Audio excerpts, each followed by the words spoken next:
skin.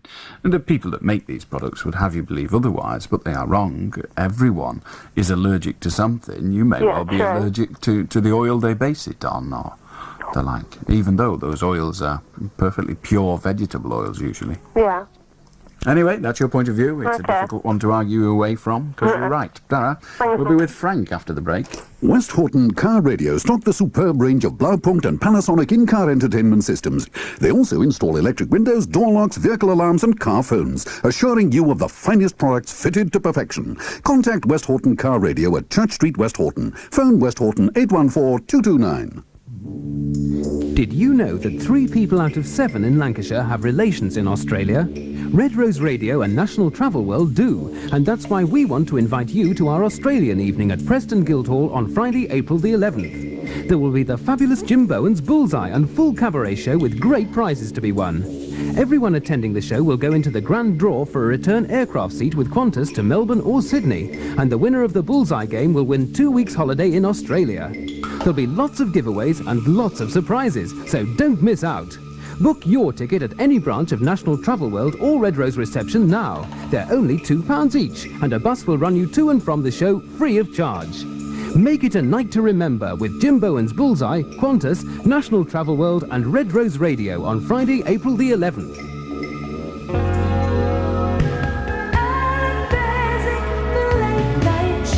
Are you Frank?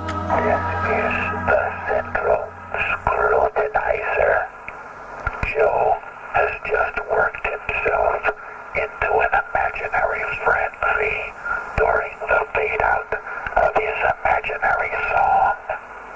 He begins to feel depressed now. He knows the end is near. He has realized at last that imaginary guitar notes and imaginary vocals. I'm sorry, Frank, but that's absolutely crap. Hello, Andrew. Well, right, Tom.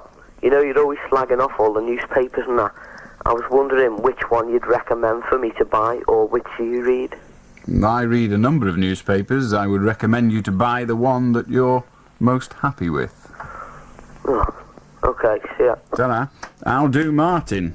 Hello, Alan. I bought a dog from RSPCA over there, and I got it back home, and the first thing I did was put it in bath, and it's absolutely covered in fleas. And I would have expected that RSPCA, protecting animals, would have looked after it. Well, they do look after them, but it's very difficult when there are lots of dogs coming in and out usually from not very decent places, that they'll have fleas. It's perfectly acceptable. It's not done you any harm to get rid of them, has it? I know, I have plenty of them. It's not plastered in them. Well, fine. Plastered. Extraordinary fellow. Perhaps it was you that had the fleas. Perhaps it got them off you. Hello, Shane. Hello, Alan. Can I talk about Zola Bud running cross-country in bare feet? Of course you can. Well, I reckon if someone stands on her feet, I reckon she'll complain, but it's her own fault, innit? Well, people have stood on her feet in the past, and I don't recall ever hearing of her complaining. Well, do they run cross-country with spikes on? Not usually. Well, they still could graze her feet, couldn't they, and break her toes? Yes is the answer, but runners don't often run on each other's feet. I know, but it's far more concerned. They're all juggling for positions. Well, yes, it is a risk. Stand on her feet. It is a risk, but she's prepared to take that risk. I know, but she'll complain, and it's her own fault. Well, should we wait and see you're condemning the woman before she's actually committed the offence? It seems a little strange. What do you mean, you know? Oh, you too. Goodbye, cretin. Hello, Shane. Bloody dog's name. Hello, David. Hello, Alan. Yes? You're for C&D, right? It's irrelevant whether I am or not. Well, I don't answer questions. If you've got something to say, let us hear it. You do support C&D, though? I'm not going to answer your question. Okay, if you've got something to say, say... Well, fine. Is that all you've got to say? No, Thank you. It was very interesting. You had your chance, Pillock. Hello, Dave. Hello, Stephen. Hello? Yes. Yeah, it's Dave.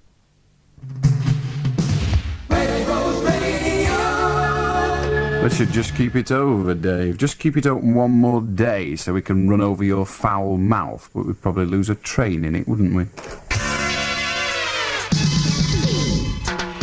Hey, you feeling blue? Because your car ain't right for you. Brashaw's Car Delights. New and used, they've got it right. Cars with dealer bill. Lowest prices, it's a steal. Bradshaw's have today. 400 cars to drive away. So who you gonna call? Bradshaw. Yeah. Prison 54083. There's a car for you at Bradshaw. Who's the biggest Ford dealer? Bradshaw. And where'd you get the best deals? Bradshaw. I can't hear you. Hey, Bradshaw's.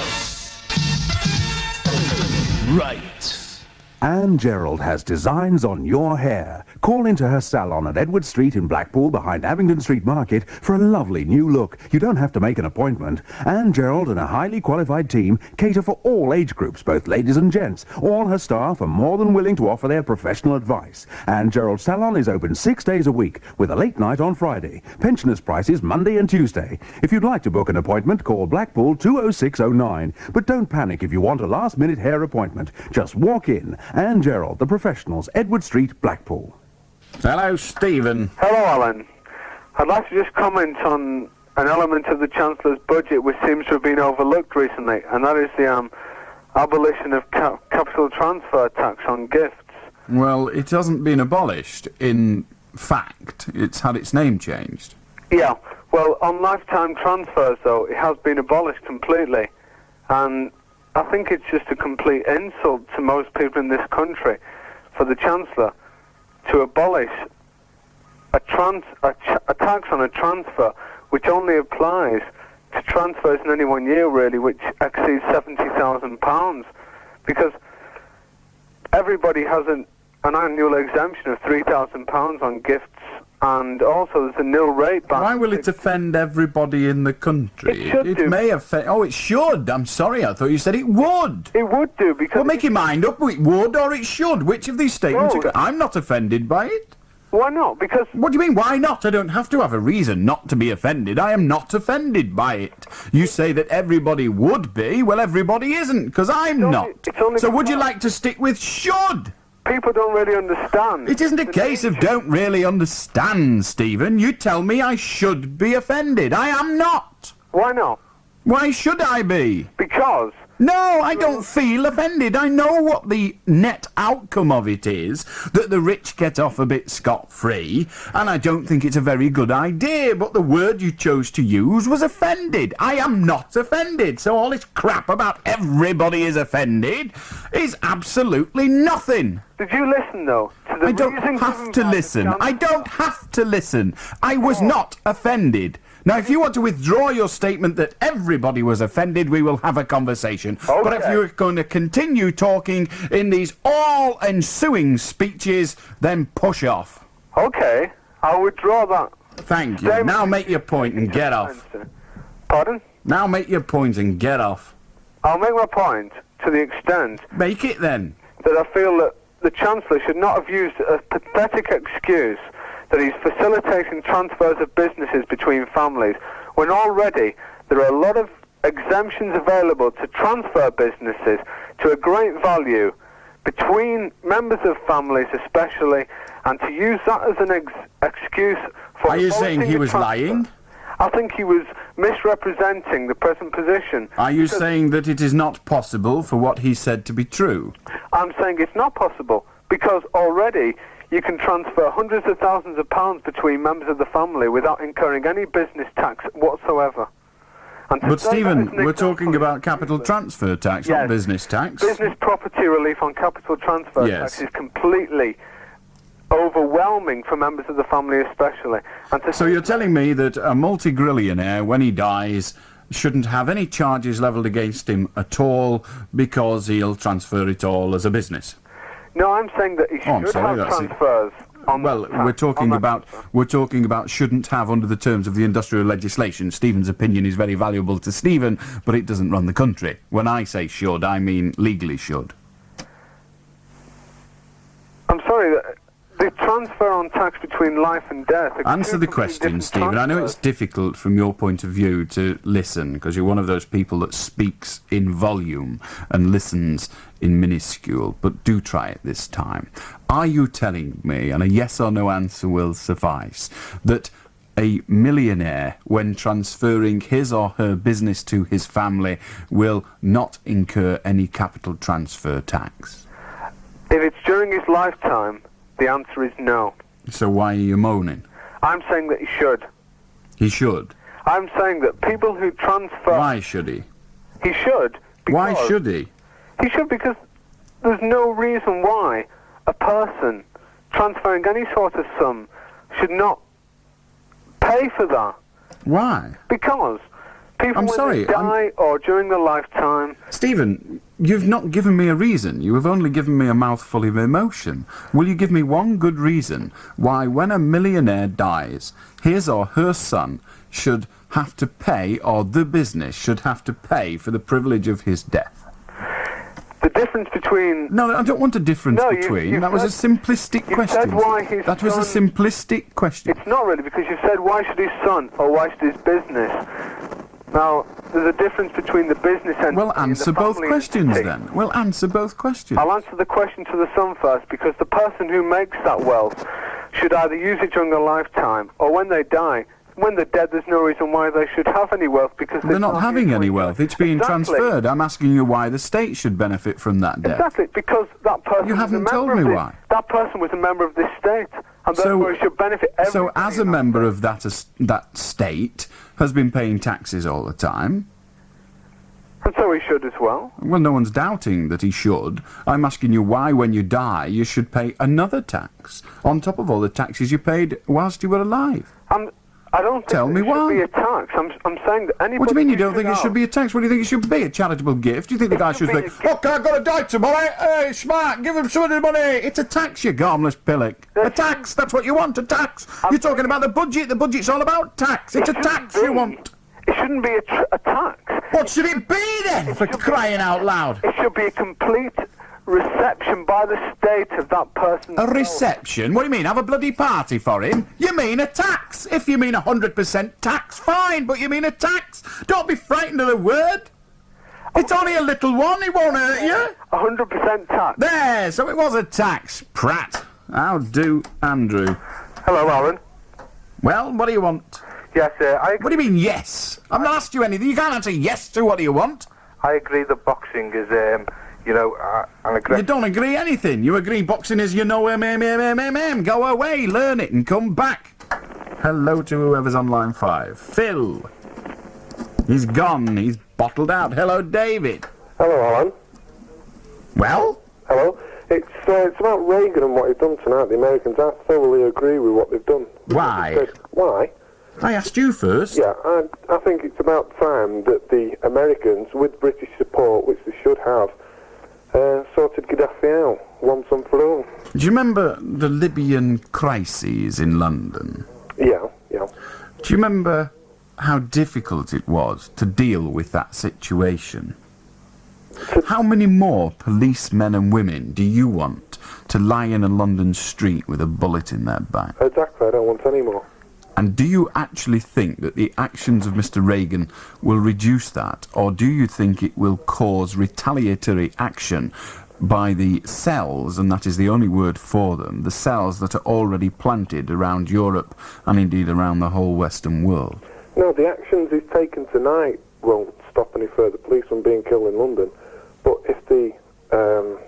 Do you not actually think, David, that it might cause more to be, indeed women and children and ordinary citizens going about their business too? Do you not think that Gaddafi's suicide squads, if so ordered, will carry out their dastardly deeds in this country? Yes, I think they will, definitely. And you welcome that with open arms? No, I don't. It should be stopped.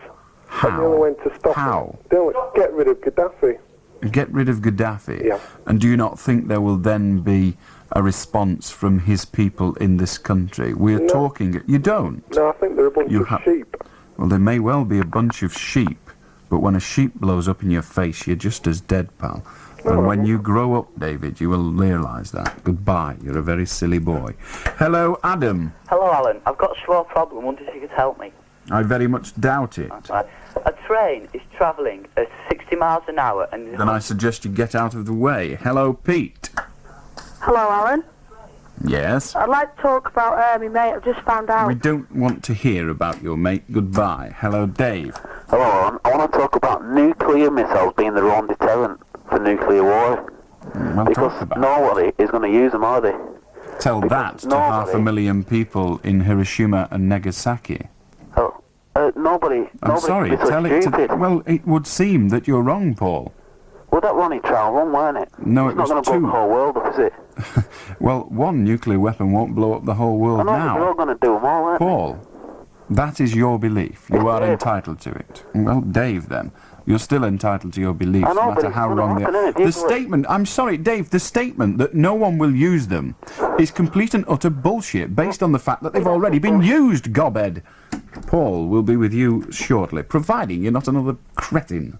OMC Ford. Finance rates smashed at OMC Ford Chorley. 5.9% on all used cars, APR 11.65. 4.9% on new Sierras and Capris, APR just 9.5. And with Sierras, Escorts and Orions at 85 price and Fiestas at cost, if you don't choose us, you're paying too much. OMC Ford Chorley will better any advertised deal from Ford, Vauxhall and Austin Rover dealers. OMC Ford. Chorley 66221. Hello, Paul. Hello, Alan. What's pink and fairy and doesn't move? I'm sorry? What's pink and fairy and doesn't move? I have no idea. Mrs. Tebbett's slip. Goodbye. How do Dave, I think. Hello, Dave? James. James, okay. James will settle for. I'm James the cat. Okay, you can call me after him. Meow. How do Michael? Hello, Alan. It's about this Mrs. Thatcher business again, what sprung up. Is there anything that an ordinary citizen can do to set in process something? I mean, her son was involved in something. Everybody seems to be involved. Well, so far you haven't asked anything like a sensible question. Is there anything an ordinary citizen can do to set something in motion? Yeah, push a car down a hill. Be more specific. What do you mean? Well, I mean, an ordinary citizen must have some rights. Now, well, what rights are you talking about? Would you like to give me some specific example? You have got rights. You got the right not to get hung. Well, to challenge you. To challenge her to do what? To come clean about all this business of the money which is supposed to have invested in shares, but... the answer to that is no. You have no individual right to do so of any value. And you can't get your MP to do it. The MPs are already doing it. It was happening in the House this evening. That's how you know about it. Yeah, but they never seem to get any further, do they? It's happened time and time again. Well, first of all, the allegations that have just been levelled about Mrs. Thatcher have not happened time and time again. This is the first time that allegation has been made. No, but there's been similar things in the past, haven't there? Well, name one similar thing. Well, there was a son Mark involved in that shakes dealing. That's got absolutely nothing to do with share dealing. Mrs. Thatcher's son is a free agent. There's been some shady manipulations or there has been an attempt to discredit... I know you're a fan of hers, I know well, that is neither here nor there. Yeah, but one wonders on what you base the information. However, we shall proceed with the conversation on the basis that I am impartial. Because, quite honestly, attacking somebody's son, as far as I'm concerned, does not denigrate the person, the mother, for want of a better term. Well, there used to be a saying in the army, you know what that used to be. The sayings in the army are hardly anything on which to base if they're all a in principle. the same pot, there's something going on at times. Well, Michael, if what that's... would you do if you had a son or a daughter and you was in a position to help them? That rather depends on what it required for me to help them. Well, you know, I mean, even if it was bending the rules slightly. That rather depends on the rules. Well, the rules say if you had a bit of confidential information... I would not reveal it. You wouldn't? No. Well, you must be a very honest man, Alan. No, I'm not an honest man any more than the next man. Yeah. I actually believe that if you get confidential information, as I have done on many occasions, given the essence of some of the jobs I've done, you don't reveal it because it is confidential. If you are the kind of person that uses that confidential information to enhance your personal lot, then quite honestly you are not fit to hold office. I agree. Now the implication of what you say is that Mrs. Thatcher used her office and the information appertaining to her office to enhance her son's wealth. That was rejected at the time and no evidence was preferred to actually prove it. Now, if you're telling me that you're one of those people that runs his life on the basis of army sayings, like they're all in the same pot... come off it, well, that is what you quoted. That is what you quoted. I'm sorry, Michael. It ill beholds a gentleman who, during the course of a very short conversation, actually quotes a phrase to then deny that the phrase had any relevance. If you're telling me you talk bullshit... No, I said I used the saying, but I didn't mean it to be... Well, Michael, were you implying when you used the saying that it applied on this case, or were you just using it to show that you'd been in the army? No, I was just... Well, were you using... Well, in that... Well, what was it? Michael, why did you refer to that saying? Politicians don't reveal the truth about other politicians. Michael, would you like... Michael, would you like to tell us why you chose to use that phrase about Mrs. Thatcher and her son? That was when you used it. Well, because... Right, there has been one or two questionable instances. Well, Michael, they were only questionable if you use the phrase and base your ethos on they're all in the same pot. Well, Lou... I'm not looking, Michael. I want an explanation. Alan, just a moment, please. Just a minute now. I know... Get on with it. Get on with it. Quite a few MPs over a period of time have been put in question over various things. But it gets spoken about. It's a 9-day wonder... But nothing ever seems to get done because... Have you ever given thought to the possibility, Michael, that nothing ever gets done because there isn't any evidence on which to base those actions? True, but... Indeed, just because a person is accused... Come all the way and produce all the rest of the evidence, then? It's very, very difficult to prove your innocence, believe it or not. That is why in this country we have a judicial system that says you must prove guilt. It's virtually impossible to prove you are innocent. Well, let me give you an incident now. Well, you've given me three so far, and not one of them has stood up. No, we'll say there are... No, there's been certain things that councillors have done and everything like that. We're not talking about councillors. Let us just stick with Mrs. Thatcher, should we? Just a minute. No, we'll stick with Mrs. Michael. Would you say... Michael. Just give me a chance. No, I will not. You do not change subjects midstream. If you came on here to slag off councillors, you should have started there. Oh, go on then. I'm saying that people in public office, right, they seem to say that they've got a private life and a public life. That is so. Well, I don't really hold that, because if a person holds the then you're a title prat. of a councillor or a prime minister, they don't hold that office only for 12 hours a day and then stop being Prime Minister. The Prime Minister 24 hours a day. Indeed, but they are entitled to a private life nonetheless. Well, I dispute that. Well, you can dispute it till you're blue in the face. It is a fact. Yeah, but one reason, look... Michael, the fact that you dispute something doesn't make it wrong. Yeah, but if you take the job... Indeed, judging on what you've... Look, Alan, you take your job, yes, right, and you speak your mind, you're straight on the radio, and you I also am absolutely... I know, wait a minute, and you... vilified by the thought that you consider my life is yours.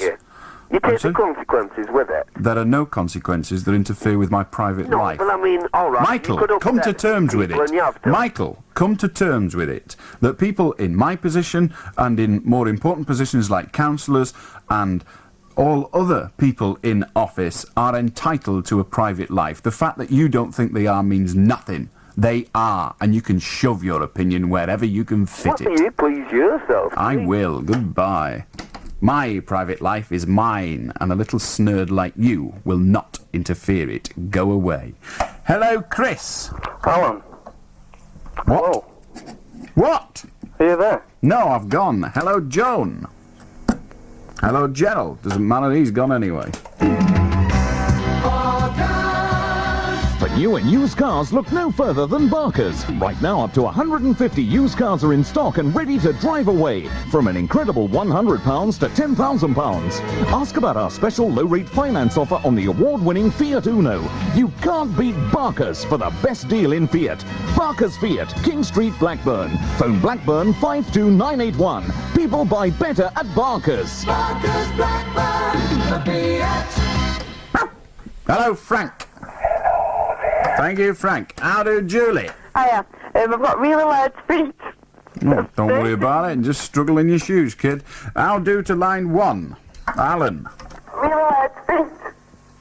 Alan apparently wants to put his radio on the radio. The man is obviously a gobhead. Hello, Ted, is it? Who's on line 2, Alice? Is it somebody called Ted? Oh, Kathy.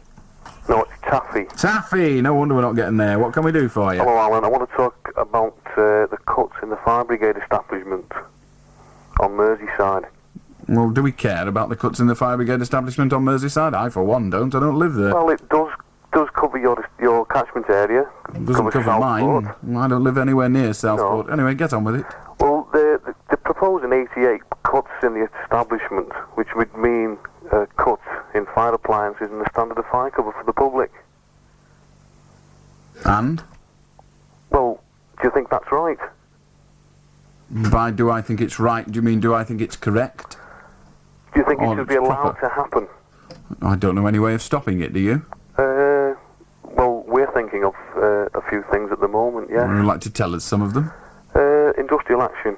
And that's going to enhance it, isn't it? Instead of having... How many was it less? 88. 88? We'll have none at all. That's very clever. No, That's a great way of doing it. Emergency calls only. I see.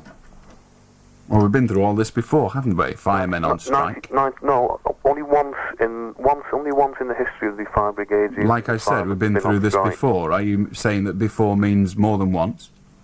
No. No, well, when I said we've been through this before and you said no, what you meant was yes. Yes. Well, why bother with no? We've been through it once. Well, I said we've been through it before. I didn't say we've done this every other week. I said we've been through... Well, you said no, and I said we've been through this before, and you said no. I made a mistake. I'm man enough to admit when I make a mistake. Well, I'm not. Goodbye. I don't know why you bothered ringing me when you start talking about being man enough and can't even think what you're talking about. What a knobhead.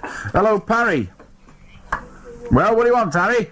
I'd like to talk... Oh, go to bed. You sure ought to be asleep by now. Good Lord. Hello, Wilf. I'd like to say that I think your programme's splendid. Thank you. How do, Lee?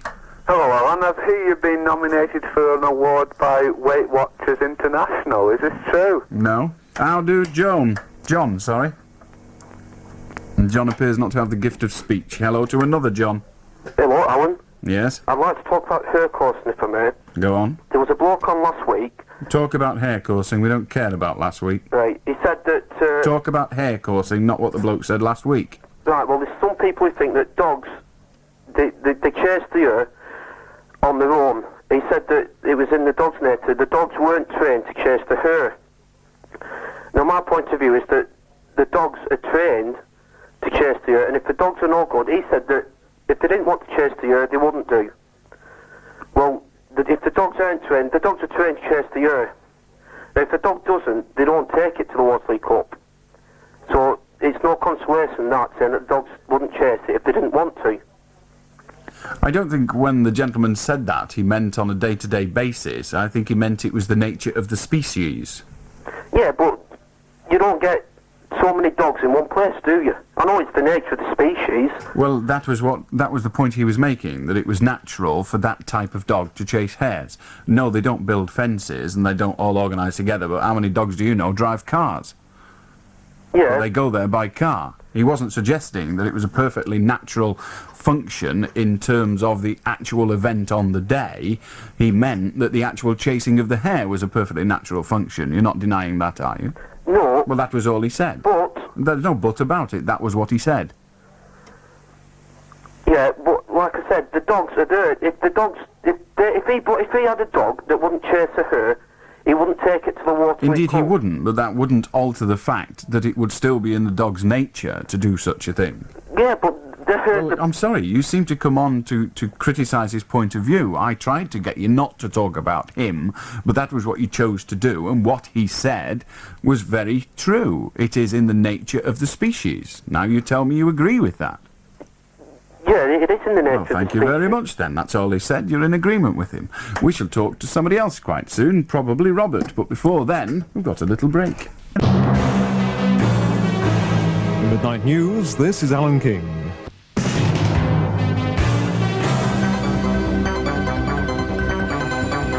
Ring him if you dare. Allan Beswick, the late night show. Welcome to Tuesday. It's just after 3 minutes past midnight. Indeed, it's 3.5 minutes past midnight. I'm Allan Beswick. I'm with you till 2. The number is Preston 561,000. Rainbow's Radio. How do, Robert? Good morning.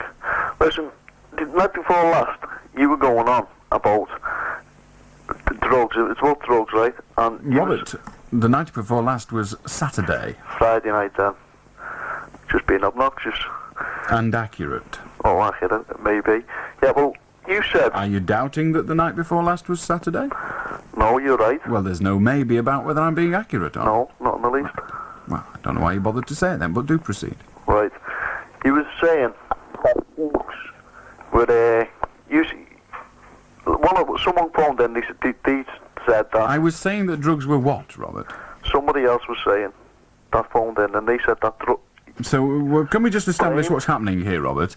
We've now established that it was Friday night it happened, and now you're saying it wasn't me that said it, it was somebody that phoned in that said it.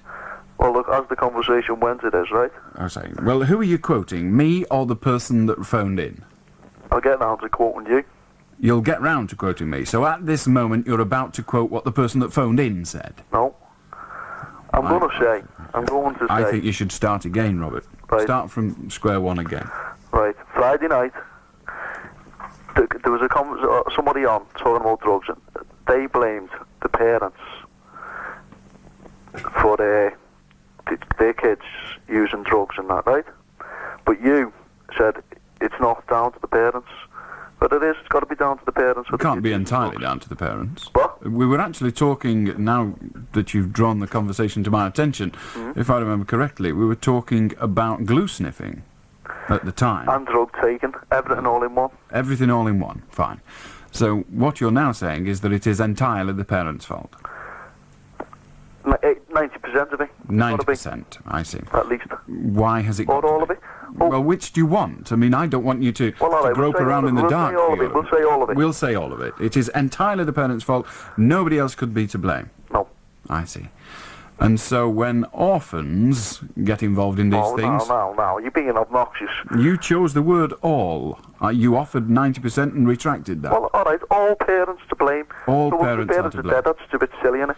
Okay. No, well, just what do you think? obnoxious. What do you think? I don't think you know what the meaning of the word obnoxious is. Argumentative. That isn't what the word... You can have an obnoxious smell. When did you last argue with a smell? Right. However, go on, Robert. What you appear to be saying is that whenever a child, indeed an adult, is involved with drugs, it is the fault of the parent. Entirely. No one else has any blame attached to them at all, just the parent. Not even the person taking the drugs. Extraordinary. What? You're saying that the person who takes the drugs is not to blame at all, their parents. It is, but well, just a moment. What do you mean it is? Robert, what does it is mean? We haven't used an it on this occasion. We're talking about people. When you say it is, what do you mean? It is the parents' fault, or it is also the fault of the individual taking the drugs? What I'm saying... Well, I've just asked you what are you saying. I've just given you an option. Are you saying that when a person takes drugs, it is not that person's fault? They have no blame attached to them whatsoever. Not 1 ounce of blame. Yes, I'm not saying... You're saying that? I'm not saying that, I'm saying... So a 25-year-old guy decides he's going to smoke some pot. Yeah. And it's his mum and dad's fault. Yeah. Extraordinary. Go back to bed. How do, Jeff? Hello, Alan. Yeah. Can you tell me how long you've been a prat? Yes, all my life. Can you tell me how long you've paid money to talk to a prat? About 4 minutes. I'm not paying money. One of us, you're not paying money, then you're a thieving prat. How do, Cuthbert? Hello, Alan. You say that dogs are stupid. This is because they are. How come Prince Andrew's getting engaged to one of them? No idea. Perhaps you ought to address your question to the nine-fingered wonder. How do, Henderson? Henderson, goodbye. You will hear me on the radio say in a moment you're a gormless pig. You should have listened on the phone. Hello, Mick. Hello there, Alan. How are you? May I first commend you on your opinion of the prat who phoned up about a quarter of an hour ago regarding the Gaddafi incident. Problem is, that's all you get. One subject at a time on this programme. Goodbye. It's the place to come, where shopping can be found. The Newmarket Waterloo Road. Waterloo Road in Blackpool has a number of markets dotted along it, but two of them stand out from the rest, the New Market and M2 Market. They're both packed with top-quality bargains to give you peace of mind when shopping. The New Market and M2 Market are also convenient because they're directly opposite each other on Waterloo Road, Blackpool. Don't settle for anything else and don't be fooled by imitations. The New Market and M2 Market are the original and still the best. It's the place to come, where shopping can be fun. The New Market, Waterloo Road. Just washed the kitchen floor, have you? Yes, I know. I didn't see you using flash, though. Just out of interest, I shall now shrink to microscopic proportions and make a thorough examination. Good grief, it's like the rush hour down here. Listen to it. Germs everywhere, all queuing up for comfortable accommodation and somewhere nice to breed. Look over there, by the fridge. Oh, you didn't know it would be like this, did you? No, right, well, come on. Out with a flash, into the nice hot water, and let Flash's built-in disinfectancy really get to work. That's it. Starts killing germs on contact. That's what Flash does to leave a cleaner, safer floor. Lovely. You could hear a pin drop down here now. Hey, you can't go dropping pins all over the place. Don't the kids play in here? Flash, for the dirt you can see and the germs you can't. Now do Chris. Yeah, I want to talk about animal experiments. Go on. Well, I don't agree at all with the whole spectrum of animal experiments. And there's two reasons for this. The first reason is that I think the majority of animal experiments that are going on now are unnecessary anyway, because they don't serve any purpose at all. And secondly, because the experiments that are necessary for saving people's lives can be done in other methods without using animals at all. And these other methods... For example? Well, using tissue cultures or computer simulations and things. Because a lot of experimentations on animals today are to do with cancers, for instance. Yes. And it's a well-known fact that all different animals have different kinds of genes, and so cancers affect the genes. And so if you're talking about a cancer, say of a rabbit, it doesn't affect humans in the same way. And so if you do experiments on animals to do with cancers, you can't extrapolate the results onto people. So in effect, the results are useless. It seems to me, Chris, that we merely have to take your opinion on this and reject the opinion of scientists who've been working in the field for years. I'm sure it must have come to their attention that they're wasting their time and energy. Well, that's not altogether true. There's quite a few scientific papers been done which have proved, it's all statistical, but they've proved that a lot of the results can't really be inferred. I mean, they can get rough results. Well, Chris, let me ask you, because I'm a simple sort of a chap, I don't need all these long words. If you're telling me that, or are you telling me that when a scientist gets in his car in the morning with his 2 degrees and his PhD and he drives all the way to his laboratory and he works on his cancerous rat, that he knows that he's wasting his time? Is that what you're telling me? That scientists all over the world, these great eminent men, know that they are wasting their time? Or are you telling me you know more than they do? I'm not saying that at all. They know the same as I know. Well, so what you're saying is that they know they're wasting their time. You tell me it is useless, so they're wasting their time. These great eminent scientists, and it's never dawned on them. Oh, you think they're just hacking it? They're just doing it for the bread? Well, no, they're trying to further the boundaries of science, obviously. Well, but why are they trying to... Chris, you're in no doubt that they're not going to further boundaries of scientists in that avenue. Well, you've stated this categorically. Surely. So, surely it's dawned on them. Some of the results that they get are bound to be able to be inferred on people.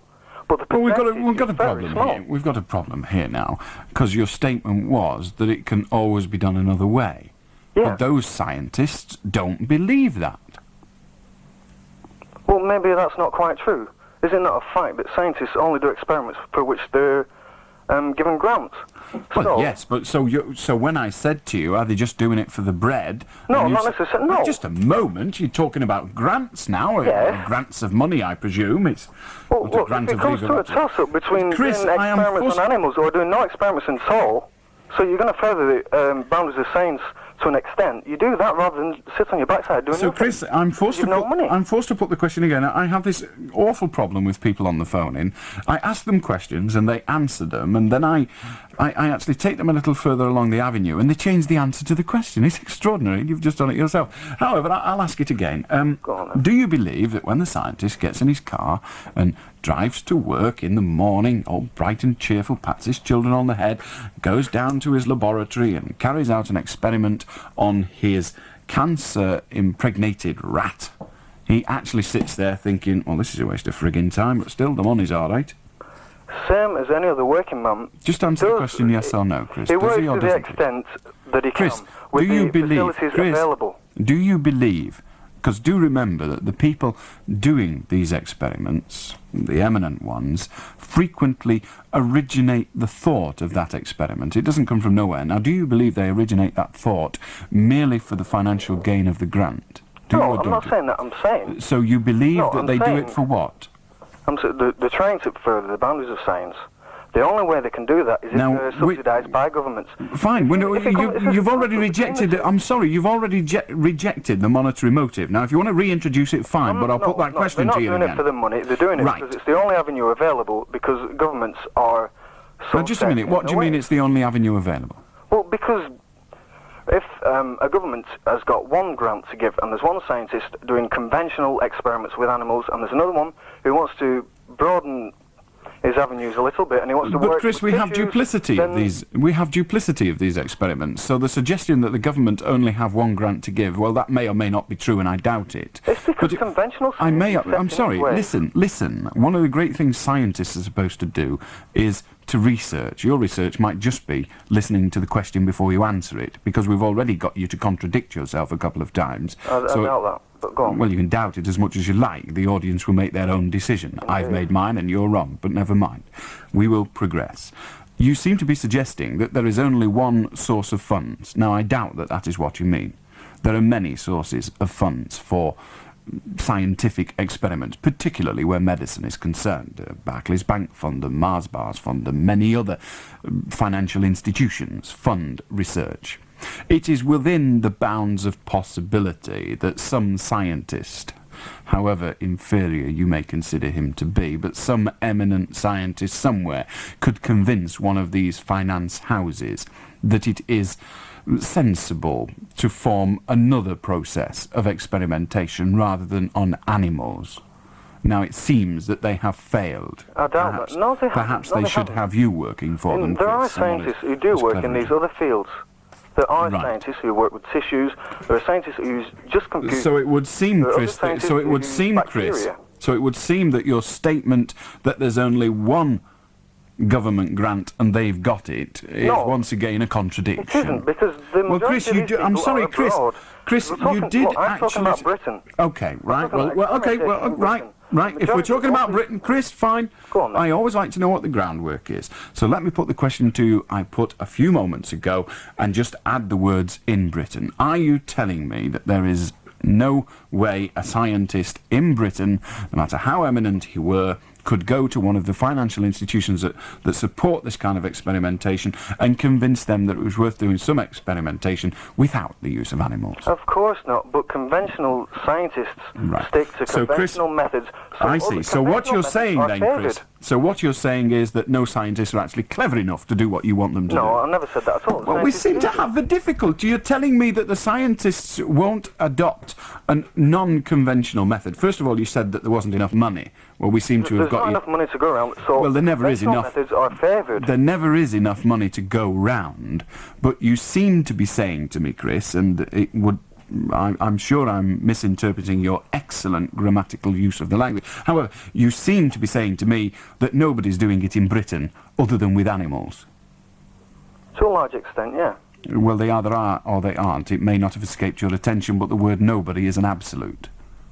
They either are or they aren't. Is somebody doing it? If they are, the answer to nobody's doing it is, I'm sorry. Of course they are. I see. Because so there is funds, however dubious those funds are in their nature, there is fund, or are funds, if you like, to pay for research outside of what you would define as the normal methods. Then why is it Why is it that the scientists who work on these animals, in the full knowledge, if they're just half as clever as you, because you've convinced me, Chris, and I'm sure you've convinced everyone listening to this programme, why we should ever bother? I can't for the life of me see this scientist patting his children on the head every morning, saying, I'm off to work now, children, and driving to work and sitting there and experimenting on his rat or his rabbit or his beagle or what have you, in the full knowledge that it's a waste of bloody time.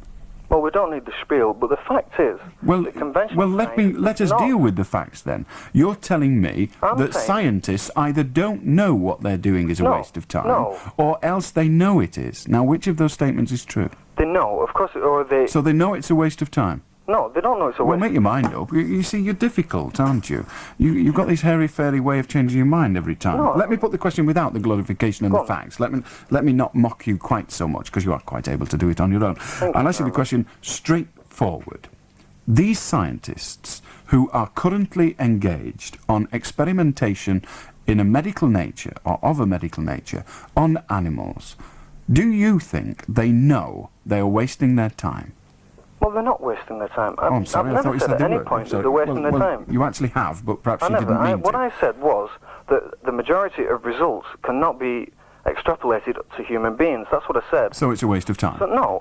Well, it's not a waste of time. What are they doing it for, then? The majority. What are they doing it for? They're not doing it so they can cure bloody rats. How many surgeries do you know for rats? How many times do you see a rat knocking on the door for his prescription? Come on, don't be a total prat. There's a possibility or a probability that these results can be used. Excuse me, Chris. They either can be or they can't be. Now, I'm using a scientific use of probability. There's a chance. And so there's a chance. That these results can be used. It seems, Chris, you were telling us earlier there wasn't a chance. No, either you're a liar or an idiot. I don't know which, but you fit both quite admirably. Hello, Ian. Hello, Alan. Which one of us do you believe? You. Thank you. Say that. Well, you please yourself. Say the truth. I don't care either way. I'd like to talk to you about the present laws concerning learner motorcyclists. Go on. At present, anyone who's 16 can jump straight onto a 50cc, and anyone at 17 can jump straight onto a 125. I don't think this should be the case. I think that a compulsory form of instruction should be given before anyone can ride a motorcycle, as they do at present with a car. Well, I absolutely agree with you, Ian. I'm not going to argue against that. Oh, well, I think it'd be a lot safer because the amount of accidents involving motorcyclists at the moment. Well, I don't think anyone would argue that it would be a lot safer. It wouldn't be as free, but it would certainly be a lot safer. I also think this tuition should be paid for by the government or very heavily subsidised. Bunkum. Cars have to pay for their own. Why should motorcycles? Why should they?